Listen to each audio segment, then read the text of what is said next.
Hello guys! Welcome. Collective reading tayo ngayon.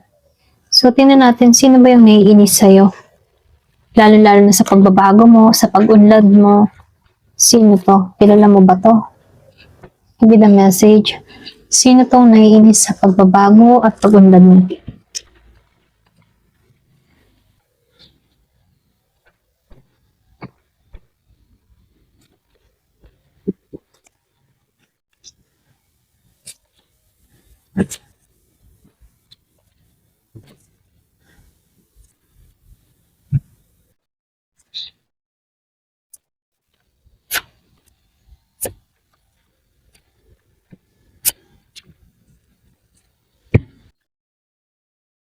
So, dito, meron nung nakikitang Aries, Leo, Sagittarius, Gemini, Libra, Aquarius, Scorpio, Cancer, and Pisces.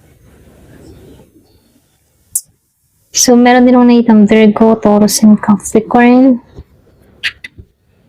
Halos lahat, malakas dito si Gemini. Ito lang nakikita ko. Okay, start na tayo. So, dito, base sa card mo. Okay, nakikitaan ko lang dito. Meron akong nakikitang lumabas dito na, yung enerhiya ng isang taong matagal mo na tong kilala. Iba sa inyo, matagal mo na tong kilala. Pwedeng meron kayong naging connection ng taong ito. Hindi ito basta random lang. Ito lang nakikita ko. Kumbaga, isang taong dati mong malapit or may emotional na connection sa'yo. Kasi lumabas yung The Lovers Reverse dito. And then, nakikitaan ko rin dito yung Knight of Pentacles Reverse, itong dalawang to. Kumbaga, malakas yung indikasyon na dating partner, dating nakarelasyon, taong nagkagusto sa'yo, or pwede rin taong may romantic na connection sa'yo noon. Meron kayong unfinished emotion, or pwede rin siya. Posible, hindi naging maayos yung ending ng relationship nyo, Kumbaga, dahil nakikita niya yung pagbabago mo, dahil nag-blow up ka, at umuunlad ka, nagiging magaan yung buhay mo, naiinis siya kasi nai-insecure siya, okay? Naiinis siya dahil gumagaan na ang buhay mo. Ito lang nakikita ko. So, dito sa Ten of Wands, then nakikitaan ko rin tong The Star, itong dalawang to.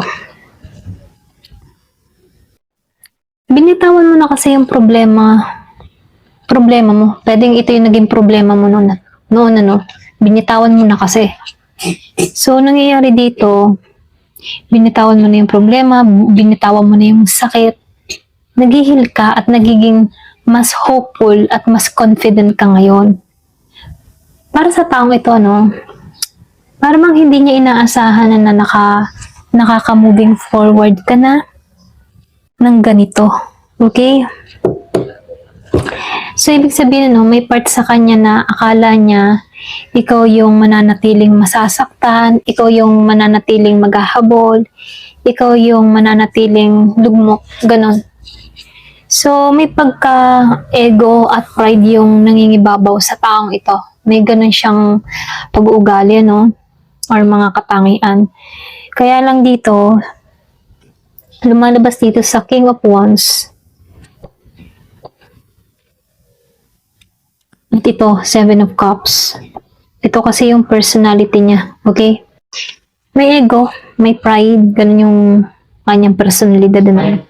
Gusto niya kasi lagi siya yung control, yung gusto niya, siya yung nangunguna, ganun.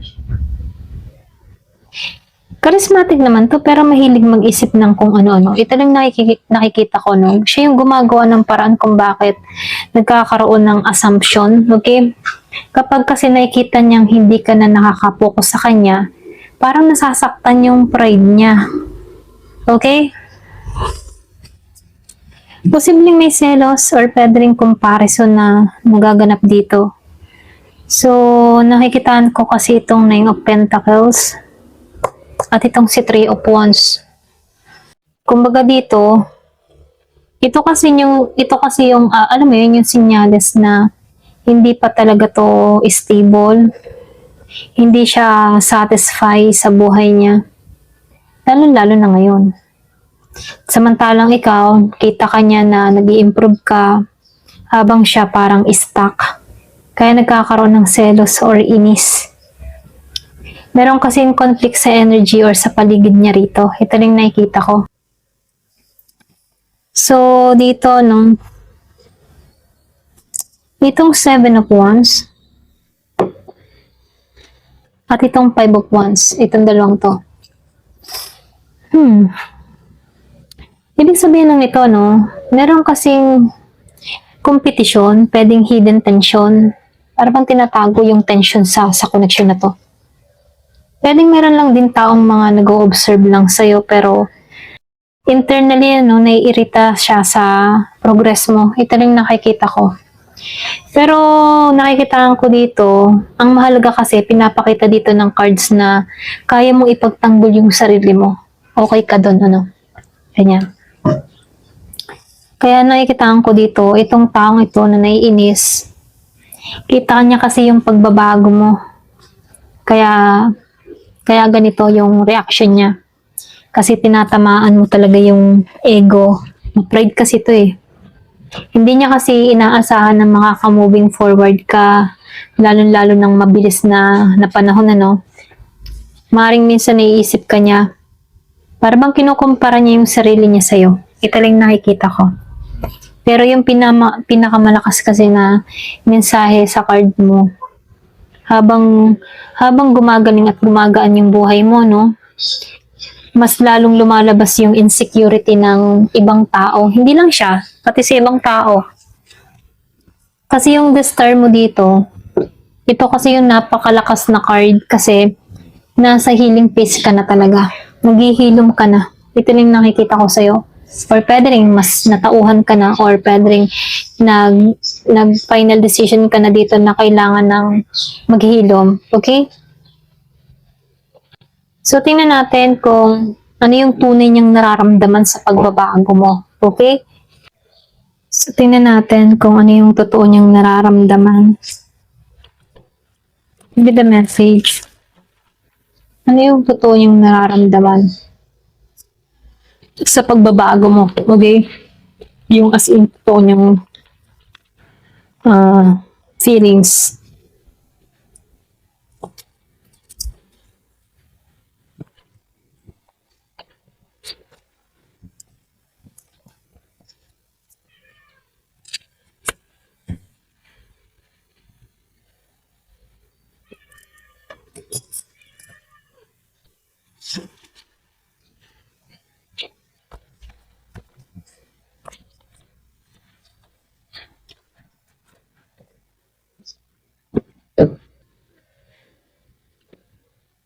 Yung taong ito, no? Excuse me.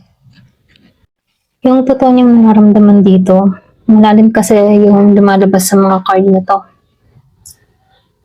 Marami siyang mixed emotion, inggit, regret. Hindi pa kasi tapos yung feelings ng tao na to sa'yo. Ito na yung nakikita ko, no? Hindi siya balance sa nararamdaman niya ngayon. Kasi dito, lumabas si Temperance. And then nakikitaan ko rin dito itong si The Moon. Excuse me. Kumbaga dito,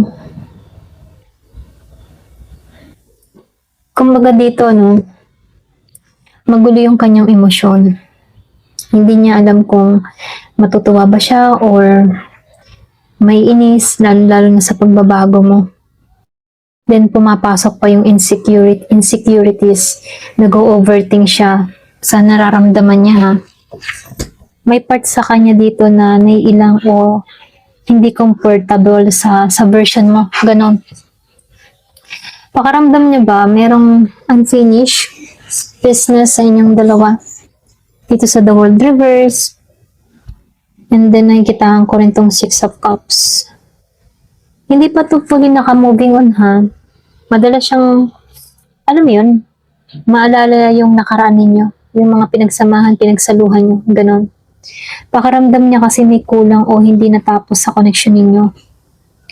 Kaya kapag nakikita niya yung pagbabago mo or nagbabago ka, parang lalo siyang nagiging nostalgic, ano. Naapektuhan yung ego niya, sa totoo lang, ano, lalo-lalo na sa progress mo.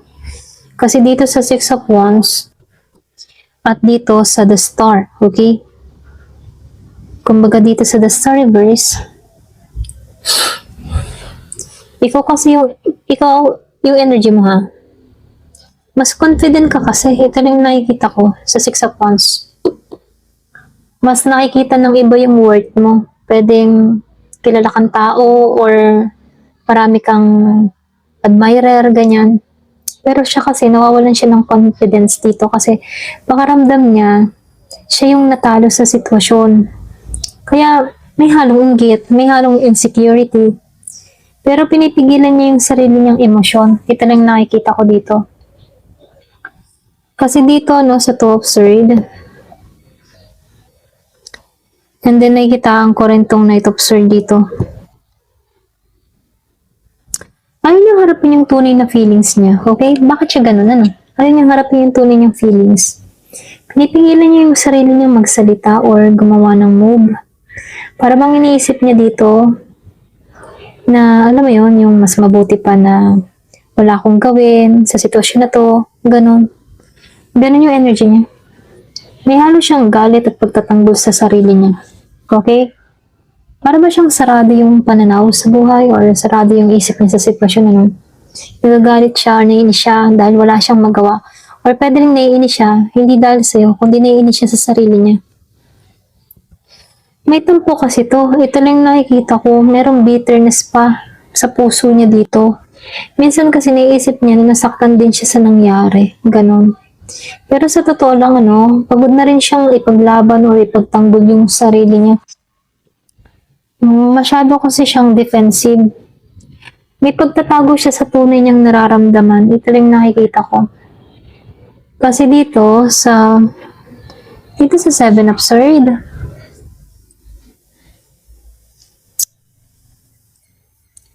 nakikitaan ko rin yung Tower.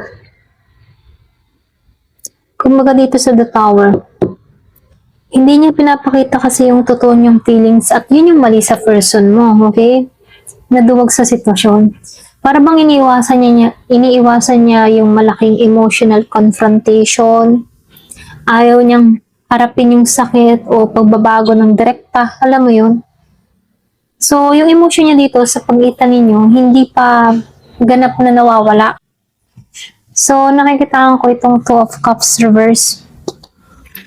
Alam mo yun? Kasi nasira yung connection niya dito eh. Pero meron siyang emotional bond pagdating sa'yo. Naiwan nga lang. Okay, naiwan sa'yo. Ganyan. So, yung totoo niyang nararamdaman sa pagbabago mo, halo-halo, ito lang nakikita ko. May pag-aalala sa nakaraan, meron siyang inggit, insecurity, sa progress mo, meron siyang regret or pakaramdam niya na, alam mo yun, may kulang pa, ganun. Pero pinipigilan niyang ipakita or aminin ito, ha. Sa madaling salita, nakikitaan ko lang dito, no.